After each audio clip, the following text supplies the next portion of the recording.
아르헨티나 제42대 대통령 호르헤 비델라라는 사람이 있었습니다. 1976년부터 81년까지 5년간 대통령으로 재임했었는데요. 반공주의와 국가회복이라는 명분으로 군사 쿠데타를 일으켜 정권을 잡았습니다. 그는 취임사에서 정치, 경제, 사회적 혼란이 수습되면 민정으로 복귀하겠다는 약속을 했지만 오히려 민주화를 요구하는 시민들을 납치해서 무자비하게 고문하고 재판 없이 살해했습니다. 군부는 340여 개의 비밀 수용소에 무기한 구금했으며 일체 집회와 시위, 정치활동을 금지하였습니다. 국회는 폐쇄됐고 입법부는 3인의 군사위원회가 행사했습니다. 심지어 망명온 나치 전범들을 군과 경찰과 같은 국가기관에 취직시키기까지 했습니다. 미국 오바마 정부 때 아르헨티나 독재자 호르헤 비델라에 대한 이 미국 국무부 비밀문서를 아르헨티나 정부에 제공해 진상규명을 지원했던 사례가 있습니다. 5.18 민주화 운동에 관한 이 미국 국무부의 비밀문서가 40년 만에 공개되었는데 이 역시 진상조사에 도움이 됐으면 하는 바람이 있습니다. 이와 같이 불과 40여 년 전에 있었던 일에 대한 봉인이 해제돼도 이렇게 도움이 되건만 수천 년 동안 비밀이었던 기쁜 소식이 봉인 해제되었을 때는 어떻겠습니까? 로마서 16장에 이와 유사한 비밀에 대한 이야기가 나옵니다. 로마서는 사도 바울이 로마에 있는 교회와 그리스도인들에게 보낸 서신서입니다. 그는 로마서에서 아주 세밀하고 깊게 예수 그리스도에 대하여 선포합니다. 오늘 본문인 로마서 끝 3절은 찬송으로 끝맺습니다. 25절에서 26절에 보면 하나님께서는 내가 전하는 복음, 곧 예수 그리스도에 관한 선포로 여러분을 능히 튼튼히 세워주십니다. 그는 오랜 세월 동안 감추어 두셨던 비밀을 계시해 주셨습니다. 그 비밀이 지금은 예언자들의 글로 환히 공개되고 영원하신 하나님의 명을 따라 모든 이방 사람들에게 알려져서 그들이 믿고 순종하게 되었습니다. 이 찬송에 의하면 비밀은 오랫동안 구약 성경에 감추어져 있었고 구약의 선지자들의 글을 통해서만 알았습니다. 로마서를 기록했던 이 사도 바울은 골로새서 1장 25절에서 27절에서는 이렇게 증언합니다. 나는 하나님께서 여러분을 위하여 하나님의 말씀을 남김없이 전파하게 하시려고 내게 맡기신 사명을 따라 교회의 일꾼이 되었습니다. 이 비밀은 영원 전부터 모든 세대에게 감추어져 있었는데 지금은 그 성도들에게 드러났습니다. 하나님께서는 이방 사람 가운데 나타난 이 비밀의 영광이 얼마나 풍성한지를 성도들에게 알리려고 하셨습니다. 이 비밀은 여러분 안에 계신 그리스도요 곧 영광의 소망입니다. 이 비밀이 바로 우리가 믿는 예수 그리스도이시라는 겁니다. 그분은 우리의 유일한 소망이라는 것이죠. 이것이 복음이라는 겁니다. 복음은 먼저 사람이 굳게 설 수 있게 하는 것입니다. 복음은 한 사람이 설 수 있게 하고 세상의 공격과 유혹, 충격을 정면으로 대항할 수 있게 하는 능력이라고 말합니다. 복음은 한 사람을 창조의 질서 속으로 들어오게 합니다. 그리스도 없이는 하나님을 알 수 없습니다. 우리는 그리스도를 통해 하나님의 사랑을 비로소 알게 됩니다. 요한복음 15장 13절에 사람이 자기 친구를 위하여 자기 목숨을 내놓는 것보다 더 큰 사랑은 없다고 하셨습니다. 맞습니다. 목숨보다 귀한 것이 어디 있습니까? 우리 하나님께서 가장 귀한 생명인 아들을 우리에게 주셨습니다. 그것도 하나밖에 없는 독생자를 우리 대신에 십자가에서 죽게 하셨습니다. 하나님의 이 엄청난 사랑의 표현인 예수 그리스도가 복음이라는 말입니다. 그 다음으로 이 복음은 존재 자체만으로도 위대한 것이지만 사도 바울의 증언에 의하면 이 복음을 전할 때 듣는 그 사람을 튼튼히 세운다는 겁니다.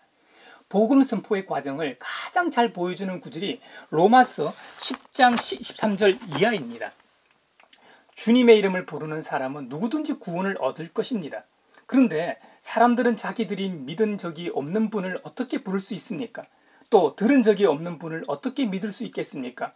선포하는 사람이 없으면 어떻게 들을 수 있겠습니까? 보내심을 받지 않았는데 어떻게 선포할 수 있겠습니까? 성경에 기록한 바 기쁜 소식을 전하는 이들의 발걸음이 얼마나 아름다우냐 한 것과 같습니다. 그러나 모든 사람이 다 복음에 순종한 것은 아닙니다. 이사야는 주님, 우리가 전하는 소식을 누가 믿었습니까? 하고 말하였습니다.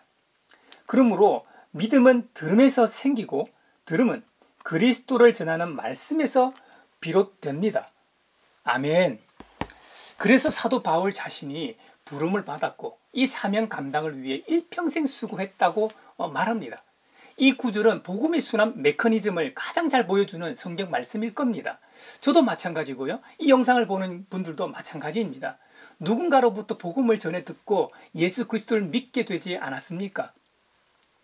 전하는 이가 없었다면 예수님이 성육신 하신 참 사람이면서 참 하나님이신지 어떻게 알겠습니까? 절대 모릅니다. 그러니 복음이라는 것은 듣든지 전하든지 해야 한다는 겁니다. 그래서 교회에서는 전도를 강조하고 행사를 하는 것이죠. 그래서 그리스도인은 누구나 전도자적 삶을 살 수밖에 없습니다. 좀 더 고상하게 말하면 누구나 선교사라는 겁니다. 교회나 선교단체로부터 직접 파송받아 선교 현지로 가서 복음 사업을 하는 선교사들뿐만 아니라 그들이 선교 사역을 할 수 있도록 물질로 기도로 후원하는 이들도 보내는 선교사로서 선교사적 삶을 살고 있다는 말입니다. 그러니 예수님을 믿는 모든 그리스도인들은 보내는 선교사이든지 아니면 보냄을 받은 선교사이든지 둘 중 하나라는 말입니다. 성경에서 예수님을 만난 사람은 가만히 있지 않았습니다. 다른 이들에게 자신이 만난 예수님을 전할 수밖에 없었습니다. 주님을 만나면 그렇게 됩니다. 그래서 복음은 나와 타인을 위한 것입니다. 마지막으로 하나님께서는 복음 자체이신 예수 그리스도를 보내신 이유를 회복시키기 위함이라고 하십니다. 이 최초의 아담이 불순종함으로 인해 죄가 세상에 들어왔고 세상이 오염되고 사망이 왕노릇하게 되지 않았습니까? 성경의 말씀대로 마지막 아담이신 예수 그리스도께서 생명을 주시는 분이시기 때문에 세상에 이 생명의 빛이 비치기 시작했고 살아나기 시작했습니다. 무엇보다 회복된다는 의미는 모든 사람을 위한 것임을 명심해야 합니다. 처음에 율법은 유대인만을 위한 전유물처럼 보였습니다. 그래서 유대인들은 우월의식에 사로잡혀 이 다른 사람들을 차별하였던 것이죠. 이것 또한 오해입니다. 복음은 구약 시대에서부터 이방인을 포함한 모든 사람들을 위한 것이었습니다. 하지만 예수 그리스도께서 이 세상에 성육신 하신 후 복음은 실질적으로 이 팔레스타인 지역 경계를 넘어 세계화되기 시작했습니다. 이사야 선지자와 하박국 선지자가 외쳤던 것처럼 말이죠. 물이 바다를 덮은 같이 주님을 아는 지식이 세상에 충만할 때까지 이미 왔습니다. 다만 이 복음은 복음 자체로도 능력이 있지만 그분을 믿는 그리스도인들을 통해 복음이 증거되길 원하시고 또한 증거됩니다. 이것은 하나님의 꿈입니다. 이것은 그리스도인 모두의 사명이며 비전이기도 합니다. 무엇보다 우리 가양교회의 존재의 이유입니다. 팔레스타인의 이 경계를 넘어 전 지구촌과 온 우주에 이 복음이 전해지기 위해 우리 주님께서 이 땅에 오셨습니다. 그 이야기가 누가복음 1장 오늘 본문에 나옵니다. 가브리엘 천사가 세례자 요한의 출생을 알리려 그의 부친 이 제사장 사가랴와 모친 엘리사벳에게 나타난 지 6개월 만에 다시 예수님의 부모인 요셉과 마리아에게 나타납니다. 마태복음에서는 부친 요셉을 중심으로 예수님의 탄생을 알리는 기사가 기록되어 있고 누가복음에서는 모친 마리아를 중심으로 예수님의 탄생을 알리는 기사가 기록되어 있습니다. 오늘 본문이 누가복음에는 마리아의 약혼한 남자가 누군지 정보를 제공할 때 요셉에 대한 이름이 한 번 나옵니다. 사실 그 기록도 다윗의 가문이라는 정보를 주기 위해 요셉이 등장하는 것 외에는 요셉에 대한 내용이 전혀 없습니다. 하지만 마태복음에는 요셉이 의로운 사람이라고 기록합니다. 여기서 요셉을 의로운 사람이라고 칭하였습니다. 이 의로움이라는 단어는 원어상 디카이오스라고 하는데요. 이 원어상 의미를 보면 선하고 흠없고 거룩하고 죄 없음을 가리킬 때 사용되었습니다. 즉 그리스도를 가리켜 말할 때 사용된 단어입니다. 생각하는 것이나 행동하는 방식에 있어 하나님의 뜻에 온전히 부합하는 자를 가리킵니다. 이런 의미에서 오직 그리스도만이 의로운 분으로 불리울 수 있을 겁니다. 그런데 참으로 흥미롭게도 요셉에 대해 설명할 때 마태는 바로 이 단어를 사용했다는 겁니다. 역사상 대부분의 사회는 남자의 권리나 지위를 높이고 여자는 낮추는 남녀 불평등이 만연했습니다. 아직도 남녀 불평등은 존재합니다만 유교 문화권인 동북아뿐만 아니라 2000년 전 고대 사회에서는 전쟁이 잦았고 노예 제도가 당연했기 때문에 남존여비 풍토가 더욱 강했을 겁니다. 예수님이 이 땅에 탄생할 그 당시도 남존여비가 매우 심각한 수준이었습니다. 요셉과 마리아는 혼인한 상태는 아니었지만 약혼한 상태였습니다. 고대 이스라엘에서의 약혼은 결혼의 전 단계로서 결혼과 맞먹는 수준의 약속이었습니다. 약혼은 오직 이혼으로만 파기할 수 있었습니다. 심지어 약혼한 남자가 죽으면 그 상대 처녀는 법적으로 과부로 간주되었습니다. 그러므로 이미 제도적으로 남자가 있는 여성이 그 남자 외에 다른 통로를 통해 임신을 했다? 신명기법에 의하면 성읍 사람들이 마리아를 돌로 쳐 죽여야 하는 그런 상황이었습니다. 그런데 요셉은 약혼자인 마리아에게 부끄러움을 주지 않으려고 했다고 기록합니다. 요셉은 진정으로 마리아를 사랑했고 그녀를 배려했습니다. 이렇게 사려 깊고 타인의 손가락질에 흔들리지 않을 만큼 심지가 곱고 굳은 사람이었습니다. 여러분, 혹시 이렇게 생각은 할 수 있잖아요. 행동으로 옮기기가 어렵죠. 그런데 요셉은 행함이 있었다는 것이죠. 그러니 마태는 예수님에게 사용했던 의로움이라는 단어를 사용해 요셉이 의로운 사람이었다고 기록하는 것 같습니다. 오늘 본문인 누가복음에서 마리아도 얼마나 놀랐겠습니까?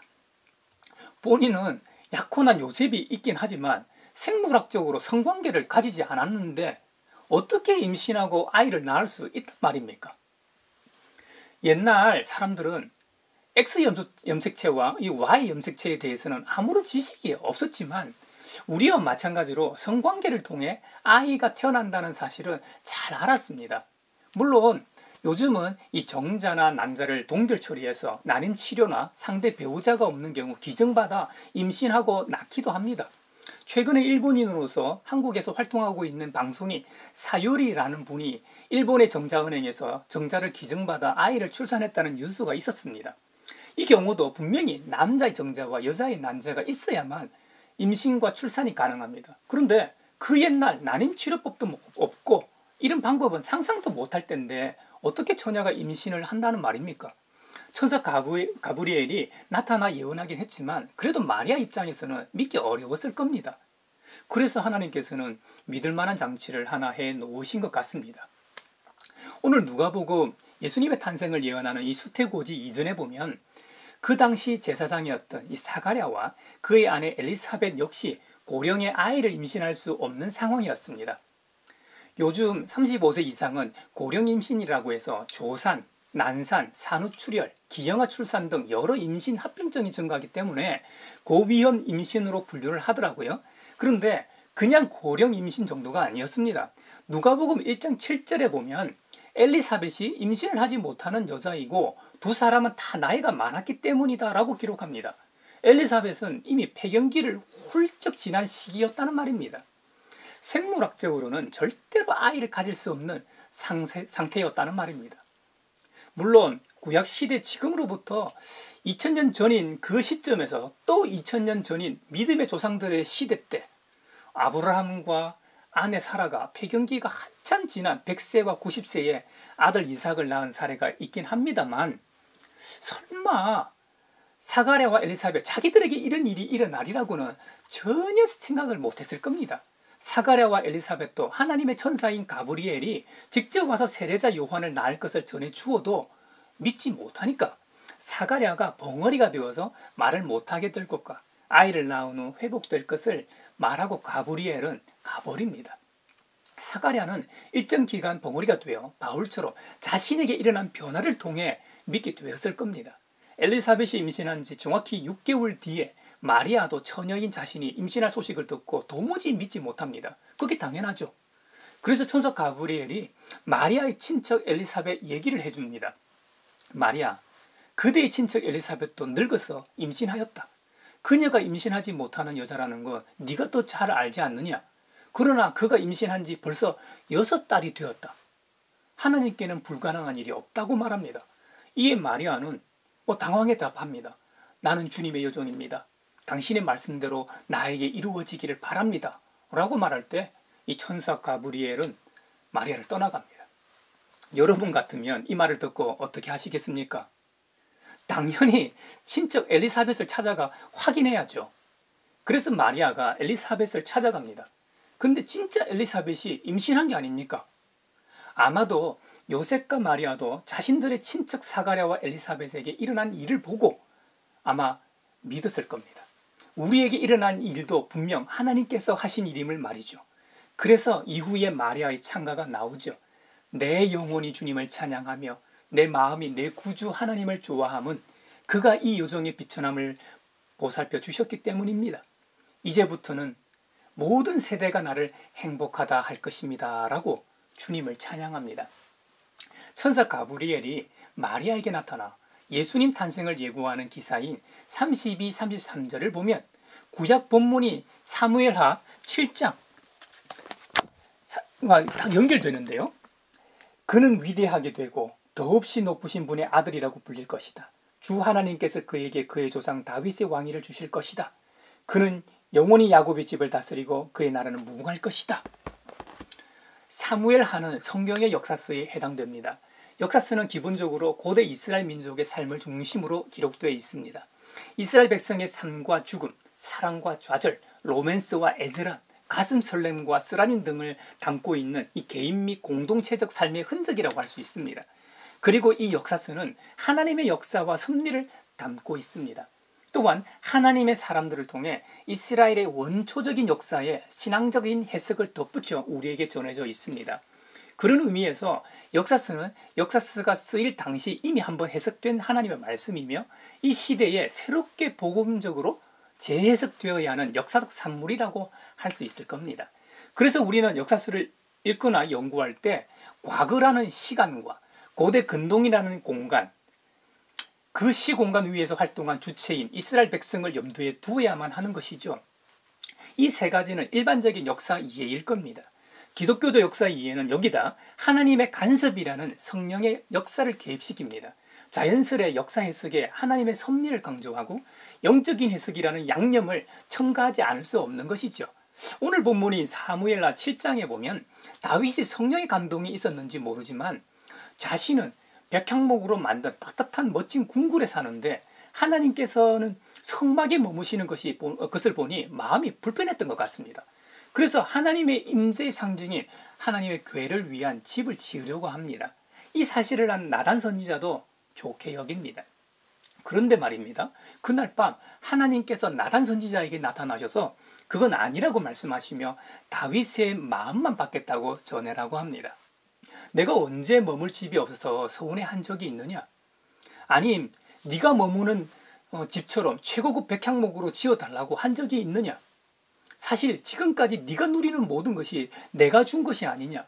심지어 너희 조상들이 노예의 비참한 신분에서 이렇게 자유인이 되어 약속의 땅에서 마음껏 살 수 있는 것도 다 내가 함께 하면서 인도했기 때문이라고 말씀하시며 오히려 다윗 왕조를 세워주시겠다고 영원한 언약을 약속하십니다. 이 본문에서 참으로 흥미로운 점을 발견하게 됩니다. 우리가 하나님을 표현할 때 보통 사랑의 하나님, 인자하신 하나님, 은혜가 풍성한 하나님 등으로 표현하지 않습니까? 그런데 이 본문에는 역동적으로 움직이시는 하나님이라고 표현되고 있습니다. 그것도 하나님 자신이 그렇게 말씀하셨습니다. 하나님은 정착의 하나님이 아니라 사막이나 광야에서 성막 안에서 거주하는 이동하시는 하나님이라는 겁니다. 물론 이 이동은 정처 없이 목적 없이 떠도는 이 이동이 아니라 적과 꿀이 흐르는 약속의 땅, 가나안 땅으로 이동을 의미합니다만 우리가 찾아가야만 만날 수 있는 하나님이 아니라는 말입니다. 신을 만나는 방법이 여타 종교와는 다르게 신이신 주님이 움직이시는 분이시기 때문에 그분이 직접 우리를 찾아오신다는 겁니다. 성경에는 모두 창조주께서 피조물을 찾아오신 사건들로 가득 차 있습니다. 주님의 찾아오심의 극치가 바로 그리스도의 성육신입니다. 또 하나의 흥미로운 점은 다윗의 이동이 나옵니다. 다윗은 여러분도 잘 아시다시피 원래 들에서 양치던 그런저런 흔한 목동 중 하나였습니다. 그런데 하나님께서 택하셔서 그를 이스라엘의 통치자가 되게 하셨습니다. 이 두 이동의 움직임은 구원이라는 일치점과 인류를 향한 하나님의 구속의 은혜를 엿볼 수 있습니다. 먼저 이스라엘을 이집트의 노예의 굴레로부터 이끌어 적과 꿀이 흐르는 약속의 땅으로 인도하심을 알 수 있습니다. 이 약속의 땅은 하나님의 나라를 의미합니다. 하나님의 나라는 예수 그리스도께서 오셔서 하나님의 나라를 선포하심으로써 이루어질 나라입니다. 둘째, 다윗을 목동으로부터 하나님 백성의 통치자가 되는 자리까지 이끄심을 알 수가 있습니다. 물론 단숨에 왕이 오른 게 아닙니다. 수도 없이 줄 고비를 넘겼습니다. 심지어 장인이 직접 죽이려고 한 것만 2번이니까요. 다윗이 목동에서 왕의 자리로 이동하는 것처럼 우리도 영원한 왕이신 그리스도의 장성한 분량인 그리스도의 심장과 그리스도의 형상을 닮는 자리까지 나아가는 것을 의미합니다. 셋째, 다윗 왕조의 약속은 영원한 약속이라 번복되지 않는 것입니다. 때론 하나님의 말씀을 거역하고 딴짓을 해서 벌을 받고 사람들의 매로 때림이나 채찍질을 당해도 결국 다시 돌아와 회복됨을 의미합니다. 이러한 영원한 약속은 일찍이 창세기 9장 노아와 맺으신 무지개 언약과 창세기 17장 아브라함과의 할례 언약에서도 찾아볼 수 있습니다. 고대 그리스의 천문학자였던 프톨레마이우스는 천동설을 주장한 인물로 이 지구를 온 우주의 중심으로 보았습니다. 반면 코페르니쿠스는 지구가 돈다고 태양을 중심으로 보았습니다. 아인슈타인은 상대성 이론 등을 통해 어디나 중심이 될 수 있다고 보았습니다. 이 이론들로 인해 과학계뿐만 아니라 한 시대와 이후에 엄청난 영향을 미쳤지요. 이것은 우주의 중심을 어디에 두고 보느냐에 따라 한 사람과 한 사회, 문화와 세계관에 큰 영향을 미침을 알 수 있습니다. 이 자연세계에도 중심이 있듯이 성경에도 중심이 있습니다. 다윗과의 왕조 언약 같은 성경에 나오는 이 언약은 전통적으로 신구약 성경이 중심으로 여겨져 왔습니다. 그래서 우리는 예언약으로서의 구약과 새 언약으로서의 신약을 먹어야 한다고 우스갯소리를 하기도 합니다. 바로 이 언약은 하나님의 구원의 경륜을 보여줍니다. 구약부터 신약에 이르기까지 구속사적으로 통일성을 이루고 있기 때문입니다. 이 구원 계획은 예수 그리스도를 통하여 구원사가 완성되기 때문이죠. 이런 관점에서 보면 사무엘하 7장은 단지 이스라엘 한 국가의 역사의 한 장면을 보여주는 것이 아니라 성경 전체의 맥을 이루는 중요한 장이라 할 수 있습니다. 사무엘하 7장 오늘 본문에서 말하고 있는 이 다윗 왕조는 1차적으로는 다윗 가문을 의미할 겁니다. 2차적으로는 이스라엘 백성을 의미하고 세 번째 영적인 의미가 제일 중요한데요. 다윗 가문에서 오실 메시아를 의미합니다. 그래서 누가복음 1장 예수님의 수태고지에서 마리아가 주인공임에도 그의 남편 요셉을 언급할 때 다윗의 가문 요셉이라고 기록하고 있는 것입니다. 바로 다윗 가문으로 오실 메시아이신 예수 그리스도를 강조하는 것이죠. 그래서 누가복음 1장 32절 이하에서 이렇게 얘기를 하지 않습니까? 그는 위대하게 되고 더없이 높으신 분의 아들이라고 불릴 것이다. 주 하나님께서 그에게 그의 조상 다윗의 왕위를 주실 것이다. 그는 영원히 야곱의 집을 다스리고 그의 나라는 무궁할 것이다. 라고 말이죠. 예수님의 나라는 곧 하나님의 나라이므로 그 나라는 영원한 나라임에 분명합니다. 누가복음 4장에서 선포하는 것처럼 가난한 사람에게 기쁜 소식이 전해지고 포로된 사람들에게는 해방의 소식이, 눈먼 사람들에게는 눈뜸이, 억눌린 사람들에게는 해방의 소식이, 바로 이 주님의 은혜의 해가 선포되므로 진정한 하나님의 나라가 선포된다는 겁니다. 이 일을 위해 복음 자체이시며 그 오랜 세월 동안 봉인되어 있던 비밀인 우리 예수님께서 오셨다는 겁니다. 오늘 본문인 예수님의 수태고지 스토리에서 이 후대에 여러 논란이 됐던 예수님의 탄생 이후 마리아가 계속해서 처녀성을 유지했는지에 대해 아무 말도 하지 않습니다. 이 본문은 성 정체성이나 성관계에 대해서도 왈가왈부하지 않습니다.